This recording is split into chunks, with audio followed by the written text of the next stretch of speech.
একদম আজব। ভাই মানুষ A+ পাইলে সেলিব্রেট করে, কেক কাটে, ফেল করে কে সেলিব্রেশন করে? আমি পার্টি দিই, কারণ এই ফেল আমার জন্য আশীর্বাদ।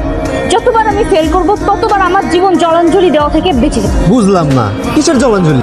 আমার জীবনের জলাঞ্জলি। আমি যদি কোনো মতে পাশ করে যাই, যে কোনোভাবে ঘাট ধরে আমার বিয়েটা দিয়ে দিই, তাই আমি যতবার ফেল করব আমি বিয়ের হাত থেকে বেঁচে যেতে পারবো। বিয়ে আমি করতে চাই। তুমি না শুধু শুধু টেনশন করো, এবার দেখো আমার মেয়ে ঠিকই পাশ করবে। ধরো একটা কাজ করে কিছু করে ফোন দিই। বাবা ফোন। বাবা বাবা, এবারও আমি পরীক্ষায় ফেল করছি। এবারও ফেল করেছি? ঠিক আছে কানাকাটি করিস না, তুই বাসায় আমি দেখছি। ঠিক আছে। দেখুন রুমে এসে মন খুলে ডান্স করতেছে, ছাম্মাক ছাড়লো। হ্যাঁ তো লজ্জা করেন? ফেল করে আবার নাচি? সে তো ইচ্ছা করে ফেল করেছে।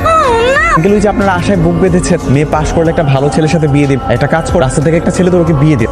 স্যার, আপনি কিন্তু একটু বেশি বেশি বলতেছেন। তোকে আমি 2 দিনের মধ্যে বিয়ে দিয়ে দেবো।